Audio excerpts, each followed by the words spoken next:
Mauricio Mulder está en el teléfono, ¿verdad? Sí. Congresista Mulder, bienvenido a No Culpes a la Noche. ¿Qué tal, Milagro? Buenas noches, ¿cómo estás? Bien, congresista, muchas gracias por atendernos. Primero quería preguntarle por su reflexión final. Usted ya sabe que Pedro Cateriano ya acaba de declarar que habrá personas que crean en su versión o no. Ya hay una acusación ante la OCMA. Bueno, los fujimoristas, los apristas han dicho que lo más probable es que vayan a hacer una acusación constitucional. Primero quería preguntarle, ¿cómo sabía usted que existía este audio? Porque ha sido el primero en alertarlo. Bueno, y porque ya había salido. Cuando yo ese día en la mañana revisando mi iPad veo que en YouTube se estaba colgando ese audio. Sí. Había entonces fui, entré a la página de YouTube y ahí estaba el audio. No lo vi en ese momento, no lo hice correr, simplemente vi que estaba. Y como yo ya sabía a qué se refería, porque efectivamente había salido un artículo de Ricardo Uceda y yo recordaba algo sobre ese tema. Exacto. Entonces simplemente se lo pregunté. ¿Por qué? Porque había la necesidad de poner en contexto un tema que comenzase por su respuesta, porque desde que salió ese artículo de Uceda en el año 2012 hasta el día de hoy, ni Jiménez, ni Cateriano, ni San Martín dijeron absolutamente nada, ni tampoco la jueza Rojasi. Exacto. Y después yo recuerdo que sale una nota en la que se dice, bueno, que la jueza no había sido ratificada, ¿no? Entonces, no fue ratificada. Yo recordaba alguna cosa de esa y por eso se lo pregunté. Y creo ahora, que estos audios, congresista Mulder, de alguna manera revelan, ¿no es cierto?, que hubo un almuerzo del más alto nivel y que los representantes del Ejecutivo de alguna manera le estaban planteando, no sé si sus deseos, pero sí sus pensamientos jurídicos sobre el caso. Usted es uno de los que más ha levantado la voz y le quería preguntar cuál es ahora su posición final después de haber escuchado al ministro Cateriano, al ministro Jiménez, bueno, al propio juez San Martín. La misma. Ellos están mintiendo, están amparándose en un decreto legislativo que lo que dice es que el Poder Ejecutivo debe coordinar con los otros poderes del Estado, pero cuando un poder del Estado coordina con otro, coordina política general, lo que no puede coordinar una sentencia en un caso específico.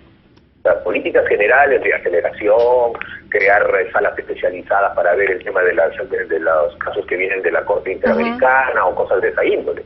Si un juez o un abogado quiere hablar con un juez, sea abogado del Estado o sea un abogado particular, le pide cita al juez y le atiende el juez de 8 a 9, o si no, dice todo lo que quiera decir en sus alegatos dentro del expediente. O sea, para usted esta no ha sido una reunión. Lo que abogado tiene es la posibilidad de que pueda el presidente de la Corte Suprema citar al juez de su causa, invitar a algún almuerzo y encima tú te presentes con un ministro para decirle a un juez, oiga, falle usted de esta manera, porque eso es una presión, sin duda es una presión. O sea, imagínate, cualquier persona va acompañada del ministro de Justicia a donde una jueza X, porque los casos son todos iguales, sea el Estado o no sea el Estado, los casos son todos iguales, los derechos humanos son para todos. Entonces, aquí otro juez puede decir, muy bien,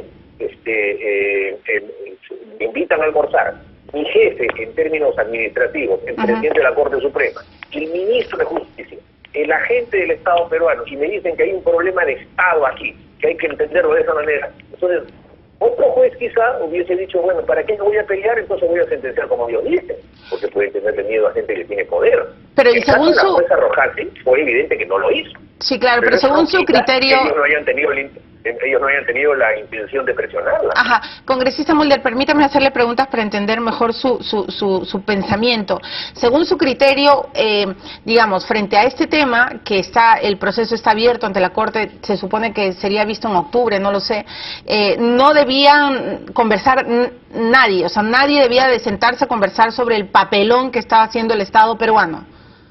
La única manera de que podía conversarse era el procurador o el agente, como abogado del Estado peruano, le solicite en horario regular a la jueza una cita.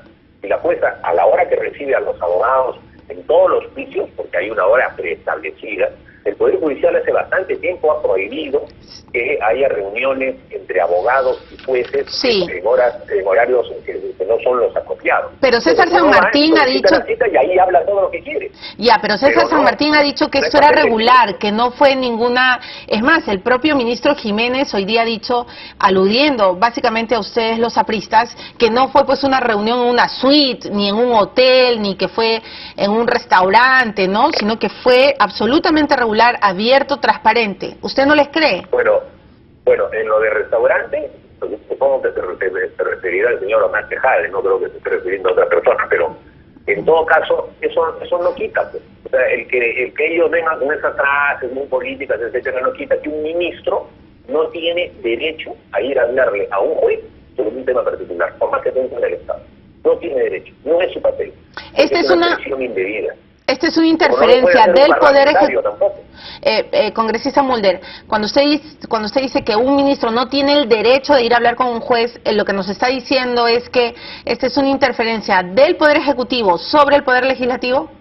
Exactamente, porque bien claro dice la Constitución que ninguna autoridad puede abocarse a causa que está pendiente en el Poder Judicial, porque se vulnera la autonomía del juez. Se vulnera su criterio de conciencia y su independencia con la que debe fallar. El juez solo puede recibir a los abogados de las causas, no puede recibir a personas extras. Entonces, ahí es donde está la vulneración.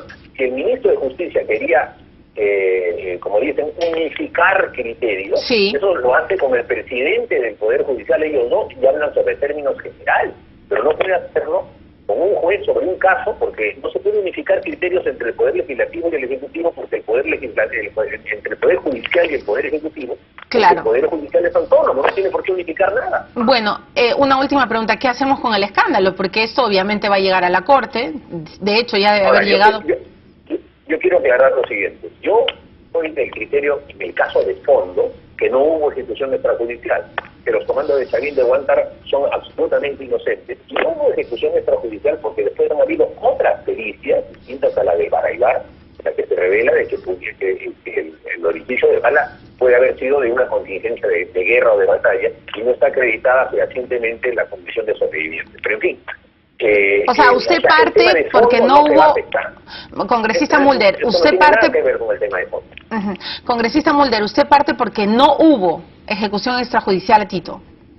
Así es. Yo en el tema de fondo yo tengo bien claro este tema. Yo no quiero aparecer o que alguien diga que estoy buscando por hostigar al gobierno que a los del comando de Chavín de Huántar se les juzgue por delito de lesa humanidad. No es mi criterio ni es mi razonamiento. Eso además no va a cambiar la sentencia de fondo. Esto que está ocurriendo no tiene ninguna influencia sobre el expediente, no puede tenerla, porque una cosa son los hechos que ocurrieron en el año 97 y otra cosa es lo que está ocurriendo ahora. No se puede anular una cosa por la otra. Y en el punto, para terminar, en el punto político, en el escándalo, el APRA, el Fujimorismo ha dicho que van a hacer una acusación constitucional contra los ministros. En parte del audio, Jiménez dice, se puede armar la pampa. Bueno, ya se armó la pampa. ¿Qué va a hacer el APRA finalmente?